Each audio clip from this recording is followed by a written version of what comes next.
Entonces, como dice en la presentación, yo en este momento soy investigadora del Centro Nacional de Memoria Histórica, investigadora externa.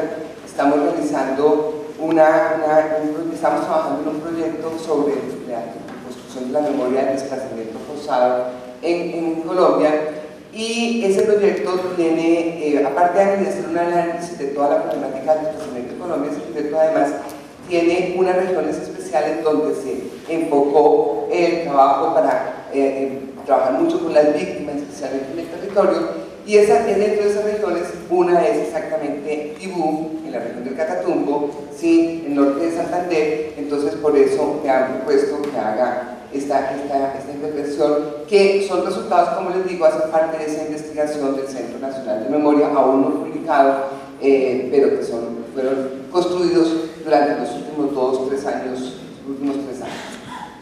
Bueno, yo me voy a referir en principio, ya les quería contar un poquito el proyecto, les quería mostrar dónde estamos. Además del Catatumbo, estuvimos en Buenaventura para mirar el tema del desplazamiento intraurbano. También trabajamos en Urabá para mirar el tema del desplazamiento y retornos. En el Castillo para trabajar el tema del desplazamiento y pueblos arrasados, un concepto muy nuevo que todavía no tiene una definición. En este proyecto se hace un intento para demostrar que hay arrasamiento no solamente por vaciamiento de población, aun cuando las cifras del DANE nos muestran que hay un vaciamiento en ciertos municipios de Colombia, sino también por todo lo que implicó atentar contra movimientos políticos. Y entonces el caso es el Castillo. Y tenemos también el de Fronteras, que se hizo en Arauca. También es algo novedoso mirar los desplazados que son excluidos de la ley de desplazados como víctimas, pero que son incluidos en la ley 1448 como tales. Y el último fue el caso de nosotros del desplazamiento y masacres como nos estaba diciendo John Jairo, la realidad del país es que aquí, cuando llegaron los españoles, pues obviamente había una población indígena que eran los habitantes originarios de esa región. En el caso de Tibú y de toda la región del Catatumbo, ese es el territorio barí, ¿sí? El territorio de los indígenas barí, que algunos los llamaban motilones. A ellos no les gusta que les llamen motilones, lo hacían en alusión a su corte de cabello. Y ese territorio era compartido con Venezuela y sigue siendo compartido con Venezuela. Es decir, que tenemos indígenas barí en Colombia y tenemos indígenas barí en Venezuela. Ese territorio, ¿sí? Ya hubo una referencia anterior, pues, a todos los procesos de la conformación de las haciendas, ¿sí? Aquí también se dieron las haciendas, particularmente por personas que incluso ahora están en el otro lado, en Venezuela, pero que en esa época tenían influencia sobre el territorio del Catatumbo, y también por otras zonas del departamento del norte de Santander, como en el caso de Pamplona, que hicieron presencia, montaron haciendas en algunos de los municipios del Catatumbo, no tanto en Tibú, donde hay un poblamiento bastante particular que está más ligado al otro gran hecho, que es cuando se otorga la concesión Barco al padre del presidente Virgilio Barco, que es en el año 1905, y esa concesión está allí, se inician algunos trabajos, pero solamente en 1917 ya empieza seriamente el tema de la explotación y de apertura de pozos en la región, que lo hace la compañía Colbert, que va a ser muy recordada, muy gratamente recordada por los indígenas barí. Y luego en el año 1931 se firma un nuevo contrato, ya entra directamente a la construcción del oleoducto, que hoy en día es el oleoducto Caño Limón Proeñas. En ese momento no iba a Sadar Tibú, que lo hace la Colbert, la South America, y la parte ya de la explotación que lo siguen haciendo, ya lo pasa a una compañía norteamericana. Ese mismo año se escribe la Ley 80. Esa Ley 80 es un hito muy importante, porque en esa ley se marca todo lo que ustedes estaban escuchando en la presentación anterior, que es esa definición de políticas de un Estado que es proclive al desarrollo. Y en la misma ley se autoriza a las empresas petroleras a constituir grupos armados para su defensa, y en desarrollo de la ley se monta el primer batallón del ejército en territorio de Catatumbo, en la región del Catatumbo. Y se produce especialmente entre 1930 y más o menos en mediados de los 70 un gran enfrentamiento entre indígenas barí y las empresas. Incluso hay crónicas de cómo los funcionarios de estas empresas salían a cazar indígenas, literalmente de cazadores, hacían safaris para cazar indígenas, y hay crónicas de cómo los arrojaban por los cerros del Catatumbo, hay crónicas de cómo les incendiaban sus bohíos en todo ese periodo, hasta que ya, digamos que a mediados o finales de los 60, esa guerra de esa naturaleza pues ya no se da de tal forma, pero de todas formas siguen los conflictos en el territorio. La simetría la recuerdan los indígenas cuando dicen que mientras nosotros peleábamos con habilidad y honor, ¿sí?, para defender nuestra tierra, los rabadora, como llaman a los blancos, los atacaban con armas que no conocemos. Con eso, por favor, con esto ya se inicia el proceso, el proceso de poblamiento del Catatumbo. Digamos, ya venían, como les señalaba antes, con la Constitución de Haciendas, ya se habían creado algunos municipios en el Catatumbo, como Teorama, que es de 1817, Convención, San Calixto y Carmen, ¿sí?, y se crea la zona de reserva forestal Los Motinones, que es en desarrollo la ley segunda de 1959, conocida como la Ley de Bosques. Esto es muy importante porque esto va a definir gran parte de las problemáticas que aún subsisten y que se viven en el Catatumbo en relación con las tierras y el conflicto armado. Sobre esa zona de reserva forestal se constituyen después dos municipios, se crea Tibú y se crea Tarra. Tarra, casi el 100% de su territorio está incluido dentro de la reserva forestal, y en el caso de Tibú es el que menos hay traslape, menos se encuentra el territorio del municipio con territorio de la reserva forestal, porque en los años 60 se sustrajeron 41.000 hectáreas. Esa sustracción también va a marcar algo que hace a Tibú diferente a los otros municipios del Catatumbo, y es que se da un proceso grande de titulación, porque ya estaba el área extraída de la zona de reserva campesina, lo que no sucede, de la zona de reserva forestal, lo que no sucede en los otros municipios donde por esa limitación no se otorgan títulos a los ocupantes campesinos. Así. Entonces, a partir pues, digamos, de lo más reciente, ya nos venimos al siglo XX, a partir de 1917 cuando ya entran las empresas, las compañías a explotar el petróleo, se producen varios fenómenos de colonización. La primera, pues, es obviamente la colonización petrolera, que tiene diferentes hitos y diferentes momentos. En el 17 entran solamente hombres, ya hacia los años 30 empiezan a entrar los hombres con sus mujeres, empiezan a instalarse y establecerse, y se van dando los asentamientos. Uno de esos asentamientos es Tibú, hasta que se constituye el municipio. En los años 60, como en todo el país, estas zonas periféricas, ¿sí?, lejanas, ¿sí?, pues fueron zonas donde llegaron las personas que fueron expulsadas por el periodo de la violencia, que entiendo ustedes hablaron hace muchos días sobre eso. En los años 60 y 70, dentro de esos procesos que nos comentaba Joe Heidel, de las políticas que ha habido de reformismo agrario, de redistribución agraria, en los años 60 y 70 se produce lo que se llamó la colonización dirigida, que estaba prevista en la ley 130 de 1961, donde se hablaba que el INCORA podía promover gente y allí a los sitios donde los llevaba a entregarles parcelas para que pudieran producir. En los años 80 ya se da el auge de la coca, vamos a referir más adelante también a ella, ¿sí?, y se produce lo que podríamos llamar la colonización cocalera. Finales de los 90, exactamente a partir de 1999, en el caso de Norte de Santander y particularmente de Tibú, se da la colonización paramilitar con el ingreso con masacres, y a partir del 2004-2005 lo que podríamos llamar esa colonización empresarial. A ese me voy a referir un poco a lo largo de la charla. Entonces, como les decía, hay una cosa que es muy interesante que se da en Tibú. En Tibú, de acuerdo con estudios del proyecto de protección de tierras y patrimonio, el 50% de la propiedad proviene de titulación de baldíos. Y uno lo observa muy fácilmente en este cuadro, donde ve que efectivamente en Tibú hubo una labor muy importante en su momento del INCORA, ¿sí?, en el momento del INCORA, de titulación de baldíos, de tal forma que el 88% de las hectáreas se adjudicaron en vigencia de la ley 135 y en vigencia de la ley 30 del 88, es decir, entre 1978 y 1991. Paradójicamente, después de que se expide la Constitución del 91, ¿sí?, disminuye exactamente el tema de la titulación, y en términos generales afuera se titularon en ese periodo el 25% de los predios.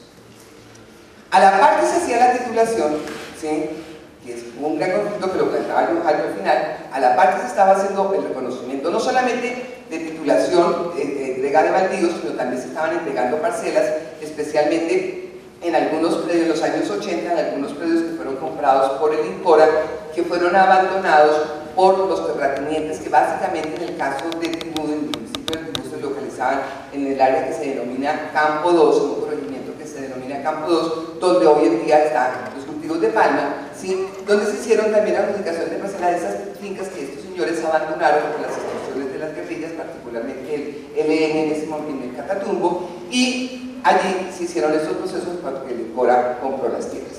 Entonces decía que aparte del tema de reconocimiento de las tierras al campesinado, en desarrollo tanto de la normativa general, pero también de la Constitución del 91, se constituyen otros territorios, los territorios étnicos, el reconocimiento al fin de los derechos territoriales del pueblo barí, y se les entregan dos resguardos, ¿sí? Dos resguardos que apenas suman, mal contadas, 120.000 hectáreas, que es una mínima parte de lo que era su territorio su territorio tradicional, y adicionalmente, aparte de la zona de reserva forestal, se crea el Parque Nacional Natural. Y aquí empiezan los traslados entre territorios que pertenecen a la zona de reserva forestal, con territorios de los indígenas, con Parque Nacional Natural y, por supuesto, también con intereses y pozos petroleros. La siguiente. El nuevo orden. Yo me voy a referir al nuevo orden básicamente.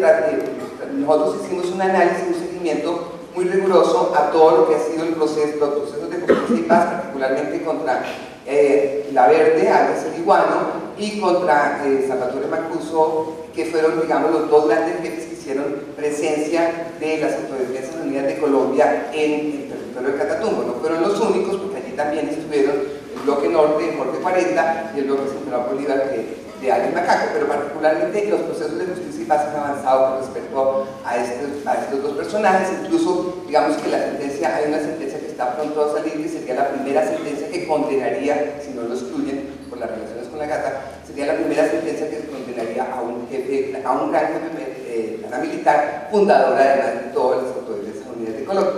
Entonces, llamamos el nuevo orden porque tiene que ver como la forma como ingresaron estos actores al Catatumbo, los paramilitares, en 1999. Ahí en la gráfica está el tema de las masacres. En el norte de Santander se cometieron 125 masacres, casi la mitad, un poquito más de la mitad de ellas se cometieron en la región del Catatumbo, y exactamente la mitad de las que se cometieron en el Catatumbo se perpetraron en el municipio de Tibú. Y las masacres empezaron desde el año, digamos, las masacres en Tibú empezaron desde el año 1999. Ese mismo año se cometieron 3 masacres, en agosto y en julio en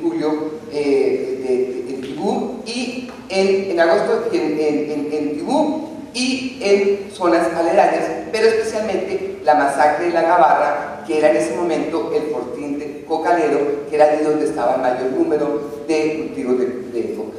Los actores que cometieron la masacre, miren bien, que después vamos a mirar otro mapa, miren bien, salieron del departamento de Córdoba, se trasladaron por varios departamentos hasta llegar a Tibú sin ser absolutamente vistos por nadie. Y eso tiene que ver con el desplazamiento. Obviamente, a partir del 90 de ese año, se aumenta el tema de las víctimas del desplazamiento y se produce desplazamientos masivos. En el 99 en Tibú salen más o menos 3.000 y pico de personas de desplazamientos masivos, pero no es el año 99 el año más fuerte del desplazamiento, va a ser el año 2002, donde se da una gran disputa por el control del territorio por parte de las guerrillas de las FARC, que salen del Caguán y llegan a buscar cómo recuperar el territorio que habían perdido, y el ingreso del bloque 40, que llega a impedir que las guerrillas vuelvan a controlar ese territorio. Ahí están entonces las cifras de desplazamiento, ¿sí? En Catatumbo salieron 46.000 personas, más de casi 47.000 personas, que representan una tercera parte de las personas que fueron desplazadas de toda la región del Catatumbo, y como ya les mencionaba, el año más fuerte fue el año 2002. ¿Hacia dónde salió la gente de Tibú? ¿Para dónde se fue? La gente de Tibú salió principalmente hacia Cuba. hacia Cúcuta, dentro del país, hacia Cúcuta, más o menos el 50 y algo por ciento migraron, 52% salieron hacia Cúcuta. Otro porcentaje de las víctimas se fue para Venezuela. No existen cifras, no se tiene información clara de cuántas personas salieron en ese momento para Venezuela, pero lo que se sabe es que eran hordas de personas, hablan de 300 personas que caminaban buscando cómo llegar a Venezuela para huir del terror que estaban sembrando los señores paramilitares. Y es decir que en el casco urbano de Tibú quedaron muy pocas víctimas, y eso se ve además porque ese Tibú sí fue totalmente centro de operaciones de las autodefensas de Colombia, tan es así que sus principales comandantes nunca se quitaron el uniforme militar. Durante los 4 años que hicieron presencia en el territorio, casi 5, estuvieron uniformados. En la Gabarra la mayoría de la gente también salió para Cúcuta, e igual sucede en Campo 2. Campo 2, como les decía, es el único regimiento donde están los mayores desarrollos agropecuarios ahora de palma, y la Gabarra es la zona donde están en este momento los pozos, los permisos, los títulos de carbón y, por supuesto, también del petróleo. Luego viene entonces lo que podríamos llamar la consolidación, que además tiene que ver, por favor, tiene que ver con las políticas que se plantearon bajo el entendido que se dio durante la administración, las dos administraciones, sobre todo la segunda administración del presidente Uribe. Es decir, ya se había ganado la guerra de los paramilitares, ya se habían desmovilizado los paramilitares. En el caso de la que hicieron presencia en Tibú entre 2003, el bloque Catatumbo, el día 10 de diciembre, el Día de los Derechos Humanos, en 2003, y en el 2006 se desmovilizó el bloque norte y el bloque de Central Bolívar, que también hicieron presencia. Pero no más tardaron en desmovilizarse, y estaban en la mitad de esas desmovilizaciones, más tardaron en desmovilizarse el bloque Catatumbo y los otros en entrar en el proceso, que en conformarse los nuevos grupos, y fue exactamente en la región del Catatumbo donde surgieron las águilas negras, que en el caso del Tibú se llamaban las águilas azules. Pero igualmente en ese territorio hacen presencia los paisas, los rastrojos, los labeños, los machos, las autodefensas gaitanistas, y en este momento la disputa es exactamente entre los dos, los rastrojos y durabeños, y sigue la violencia entre los machos. A la par que sucedía esto, que se estaban desmovilizando, pero que se estaban creando estos neogrupos denominados bandas criminales por el gobierno, ¿sí? A la par de eso se estaba desarrollando la política de consolidación en el Catatumbo. La política de consolidación consistía o consiste todavía en buscar cómo combatir a los grupos armados ilegales, combatir los cultivos de coca, ¿sí? Y llevar al Estado en la parte social. Lo que uno observa en el Tibú y lo que dice la gente es que sí llegó la parte militar, llegaron las fumigaciones, sí llegó la erradicación, pero no necesariamente llegaron los programas sociales del Estado. En esa época es cuando se da la red de informantes, se crea el programa de soldados campesinos, hay operativos militares muy fuertes denominados el Plan Victoria y el Plan Espada de Honor, que todavía se adelantan, y son, digamos, también los años que corresponden a el tema de los falsos positivos, el asesinato de personas que son presentadas como supuestos guerrilleros o guerrilleros. Entonces, ahora sí, ya mostrándoles ese panorama, veamos un poco ya que los conflictos de tierra, cómo se han visto y qué es lo que ha venido sucediendo. En el caso de Tibú, ¿sí? Pues la coca ha sido fundamental. La coca llegó al municipio más o menos en los 80, porque venía bajando, ¿sí? Estuvo primero en las partes más altas del Catatumbo, y llegó en los años 80, obviamente generando unos grandes cambios, unas grandes transformaciones. La gente dejó de producir lo que siempre había hecho, sus cultivos de pancoger, había una economía campesina, dejaron de producir y se dedicaron a la coca, y por supuesto la coca llegó con el aval de las FARC, que cobraba el gramaje a los campesinos. En ese momento, hasta antes del ingreso de los paramilitares, había una relación muy clara entre las FARC y los narcotraficantes. Las FARC cobraban el gramaje a los campesinos y también le cobraban a los comerciantes de la base y pasta de coca que era sacada hacia Venezuela, y ahí pues hacen presencia los primeros Leonidas, Vargas y otros narcotraficantes hacen presencia en esos años en el territorio. Son estos mismos narcotraficantes los que, cansados ya de tener relaciones con la guerrilla ya quería quedarse con el producto final y estaba cobrando más, son los mismos que solicitan a la Casa Castaño, es decir, a Fidel y a Vicente y a Carlos Castaño, son los que le solicitan el ingreso y la incursión paramilitar al territorio. Como les decía, se da a partir del 99 y durante los 5 años en que están los paramilitares en Catatumbo, ellos controlan las fincas, controlan las rutas del negocio, ¿sí? Controlan las fincas. Es que Mancuso entrega 105 fincas, ¿sí? Que dice que habían sido utilizadas para el financiamiento del bloque, es decir, tenían coca para producirle recursos al bloque, y entregan y dominan las rutas y perfeccionan la ruta, y ya no solamente perfeccionan la ruta, sino que además instalan en la frontera entre Colombia y Venezuela los laboratorios donde se procesa ya el clorhidrato de cocaína, es decir, pasamos a la tercera fase. Obviamente, ¿por qué? Porque era muy fácil el contrabando y de los insumos, de los precursores que se requerían desde Venezuela, y la salida de la cocaína por Venezuela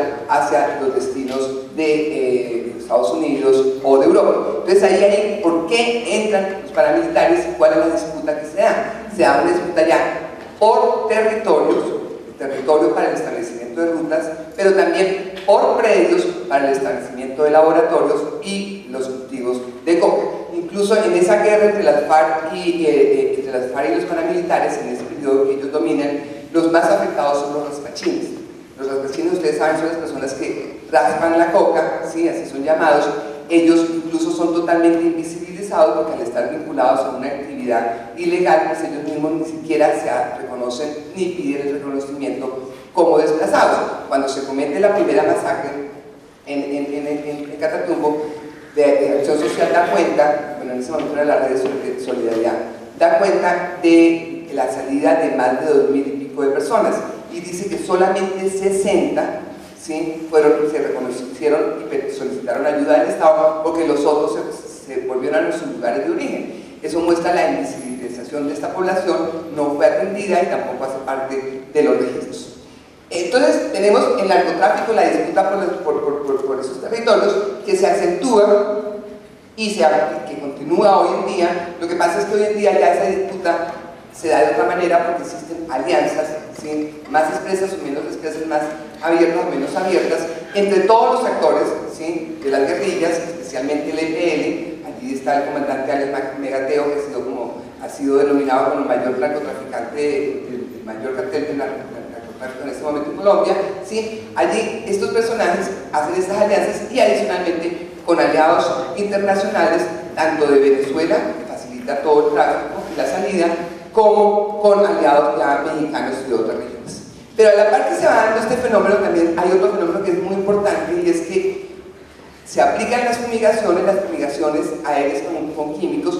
Las fumigaciones producen grandes desplazamientos, acaban con cultivos, y obviamente hacen que la gente abandone predios que de todas maneras, bueno, muchos de ellos no han podido regresar. Y a pesar de este impacto negativo de los derechos humanos de la población de Guyana, a pesar de eso, Tibú está hoy en día entre los 5 municipios con mayor número de áreas cultivadas de coca, es el tercer municipio exactamente, y a pesar de todas las fumigaciones en el departamento del norte de Santander, principalmente en Tibú, se han fumigado casi 60.000 hectáreas.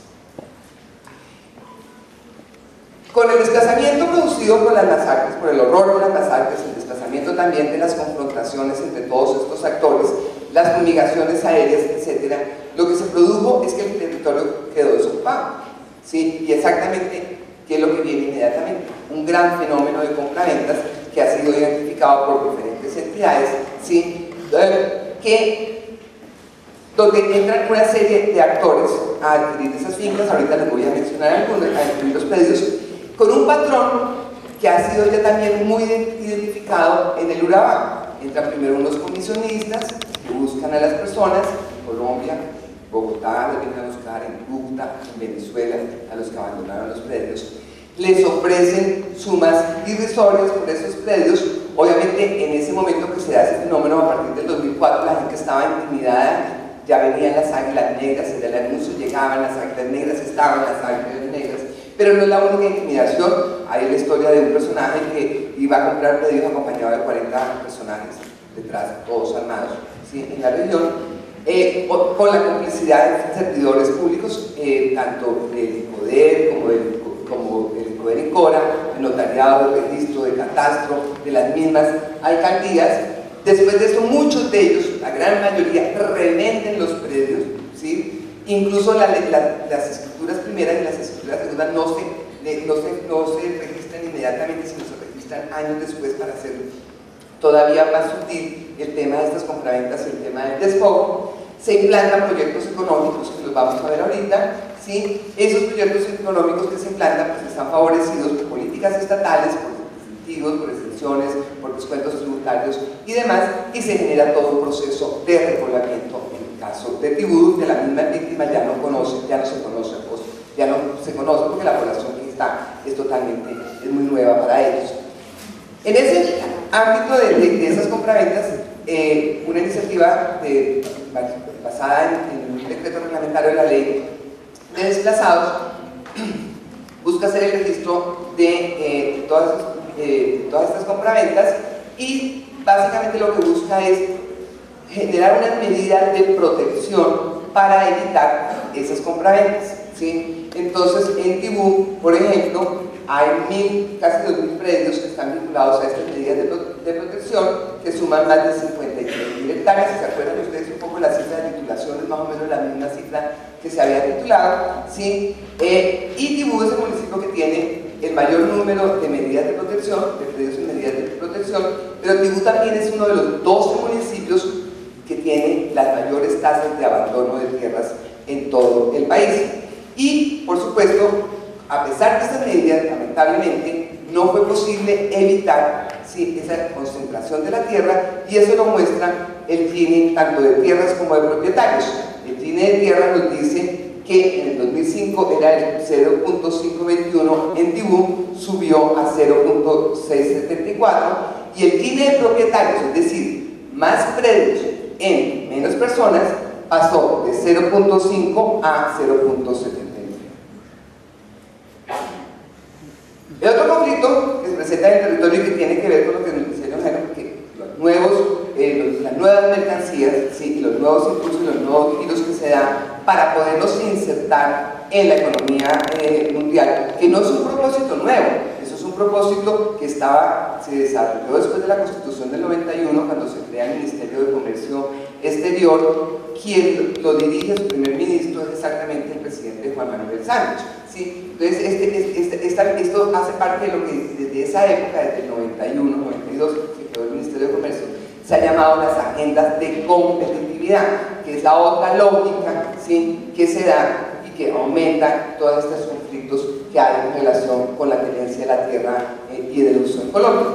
Entonces tenemos el tema de la economía extractiva. Ya sabemos, el territorio Tibú fue poblado en torno al petróleo, aquí estuvieron las compañías, pero a mediados de los 80, en gran parte por la acción del ELN contra los oleoductos, contra los pozos, etc., había disminuido la explotación, había quedado reducida casi al mínimo, y es exactamente a partir del 2004 que se revive la explotación petrolera. El primer intento que hace Ecopetrol para revivir esta explotación petrolera es lo que se conoce como el Pozo Álamo 1, pozo que en este momento se encuentra suspendido porque está dentro del resguardo Catalaura y no se hizo el proceso de consulta, y por lo tanto la Corte ordenó la suspensión de este proceso, ¿sí? Y bien, en este momento las empresas que están operando en el territorio sigue siendo Ecopetrol como siempre. Ecopetrol tiene en Tibú tiene 175 pozos, y en Petróleo tiene 15 pozos, y ejecuta el proyecto Tibú, que tiene la meta de abrir 250 pozos adicionales. Pero lo que es muy importante es que no solamente se reactivó la actividad petrolera, sino que también hay una lógica de por qué entraron los paramilitares al territorio, y es que entraron también a proteger el oleoducto Caño Limón Coveñas.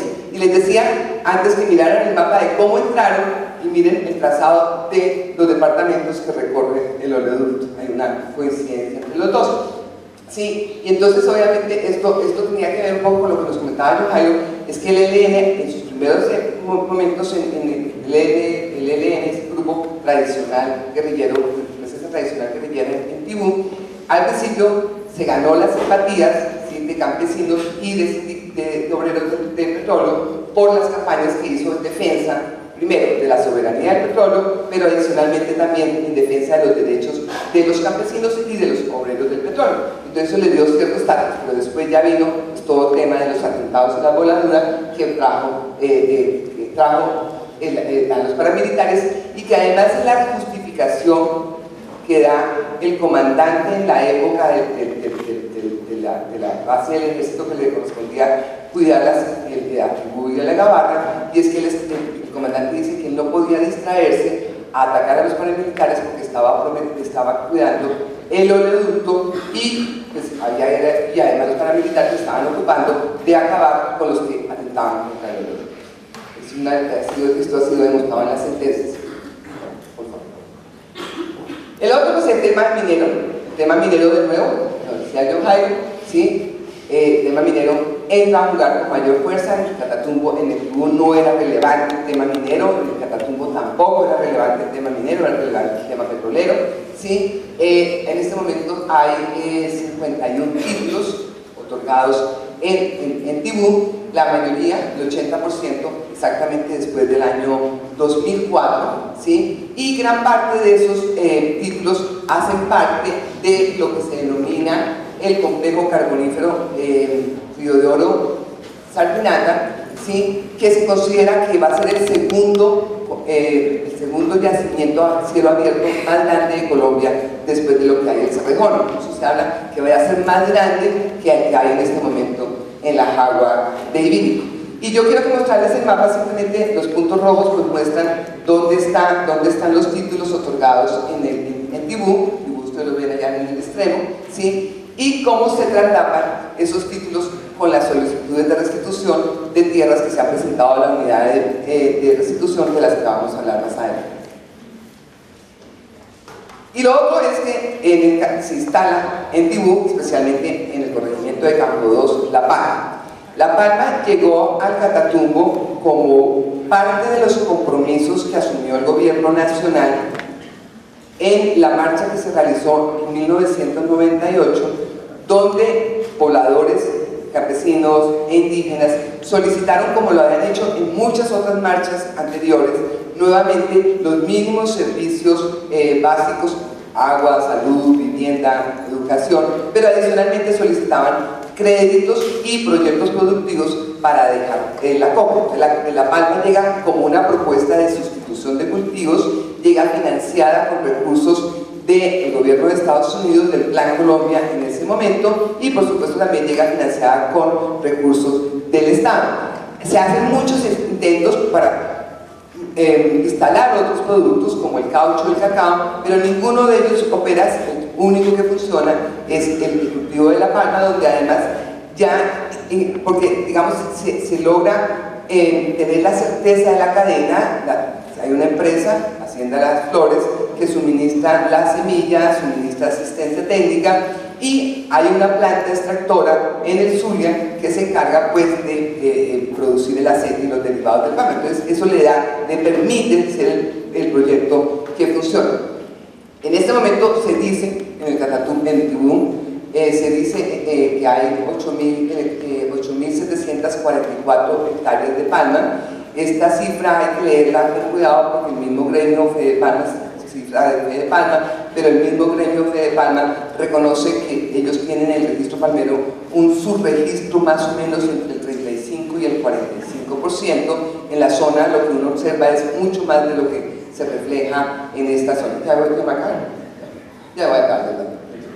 Entonces, aquí se da toda esta situación, ¿sí? Y hay 3 empresas que están mencionadas aquí que son en este momento objeto de 3 demandas presentadas por el INCODER por haber acumulado unidades agrícolas familiares, es decir, haber acumulado la máxima extensión que se le otorgaba a campesinos, ¿sí?, en la compra de predios. Uno de ellos compró reconocidos y identificados 27 predios.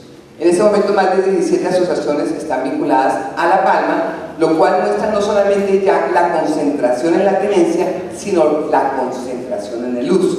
Ya esas tierras que antes eran dedicadas a producir otro tipo de alimentos y a ganadería, en este momento solamente se ocupan para la palma. Y por supuesto, no solamente tenemos esos proyectos de ingeniería, de hidrocarburos, minería y agroindustria, sino que también se requiere la infraestructura, ¿sí?, para sacar esos productos.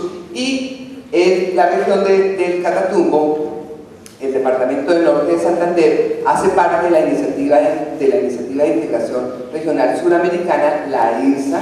La idea es que va a conectar a Buenaventura con Venezuela, y el desarrollo de esa iniciativa de la IRSA, que es complementaria de los tratados de libre comercio, complementaria de los principios de la Organización de Comercio de la OCDE, ¿sí?, que estamos, digamos, que este gobierno quiere entrar, es básicamente liberar, ¿sí?, facilitar el intercambio de bienes y facilitar, por supuesto, el tema del movimiento de capitales, y adicionalmente pues quitar bastantes reglas en el caso económico.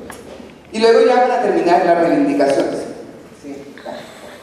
De todas maneras, siempre el movimiento, siempre los campesinos y los indígenas pues han reivindicado sus derechos, han buscado cómo se ve. En el caso del Tibú y el Catatumbo hay por lo menos 700 marchas reconocidas donde han exigido el derecho a la tierra, donde han exigido condiciones de vida digna, etc.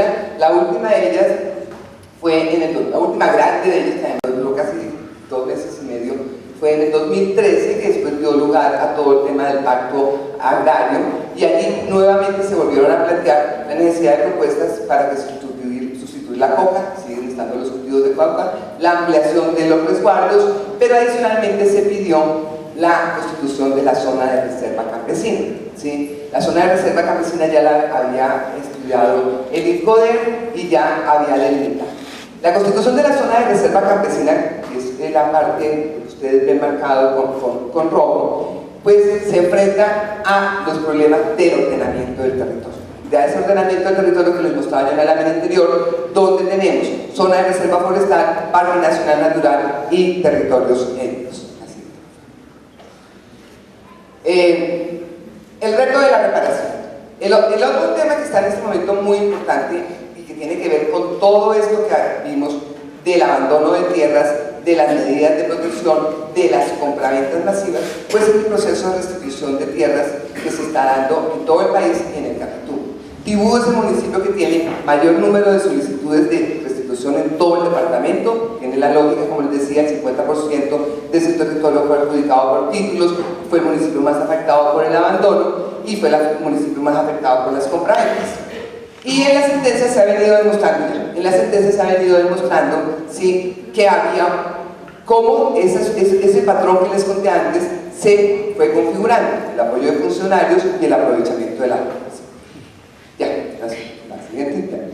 Bueno, entonces les decía, más allá del tema de la estructura agraria, ¿sí?, de todo lo que nos comentaba John Jaime, ¿sí?, aquí hay un problema de fondo que tiene que ver con el conflicto armado bélico, el conflicto bélico, pero que tiene que ver con todas las conflictividades y las violencias. Y es el desordenamiento del territorio.